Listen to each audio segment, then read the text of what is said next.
જામનગરમાં Reliance industry લિમિટેડે એક મહત્વપૂર્ણ પહેલ કરી છે. તો ધનરાજ નથવાણીના માર્ગદર્શન હેઠળ ગવર્મેન્ટ ડેન્ટલ કોલેજ અને હોસ્પિટલના સહયોગથી પડાણા ગામ અને રિફાઇનરી સંકુલમાં એન્ટી ટોબેકો જાગૃતિ કાર્યક્રમ યોજાયો હતો. તો ડોક્ટર રોહિત અગ્રવાલ, ડોક્ટર મનીષા શ્રીકર અને ડોક્ટર ગીતા ડાંગરે તમાકુના જોખમો અને મોઢાના કેન્સર વિશે માહિતી આપી હતી. આ કાર્યક્રમમાં ગ્રામજનો અને રિફાઇનરીના કર્મચારીઓને તમાકુ છોડવાની પ્રતિજ્ઞા લેવી હતી. તો નિઃશુલ્ક કેન્સર ક્લિનિક કેમ્પમાં 175થી વધુ ગ્રામજનો અને અનેક રિફાઇનરી કર્મચારીઓએ ભાગ લીધો હતો. શંકાસ્પદ કેસોમાં થૂકના નમૂના લેવામાં આવ્યા હતા. તો આ કાર્યક્રમમાં સેલ્ફી બૂથની વ્યવસ્થા કરવામાં આવી હતી. સહભાગીઓએ તમાકુ મુક્ત જીવનના સંદેશા સાથે ફોટા પડાવી સોશિયલ મીડિયા પર શેર કર્યા હતા. રિલાયન્સ ઇન્ડસ્ટ્રીઝ છેલ્લા 3 વર્ષથી આ પહેલ કરી રહ્યું છે. તો આ સમયગાળામાં આસપાસના 500 જેટલા નાગરિકોને વ્યસન મુક્તિ માટે પ્રેરણા આપવામાં આવી છે. તો કંપનીના વ્યવસાયના કારણે સ્વાસ્થ્ય સમસ્યાનો સામનો કરી રહેલા ગ્રામજનોને સંપૂર્ણ સારવાર સુધી સહયોગ આપે છે. તો આ પહેલથી સમુદાયમાં તમાકુ વિરોધી જાગૃતિ વધી છે અને અનેક લોકોને વ્યસન મુક્તિનો માર્ગ અપનાવ્યો છે.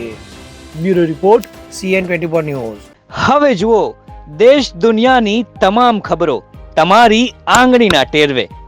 ઉઠાવો મોબાઈલ અને Google Play Store પરથી ડાઉનલોડ કરો અમારી CN24 ન્યૂઝ મોબાઈલ એપ.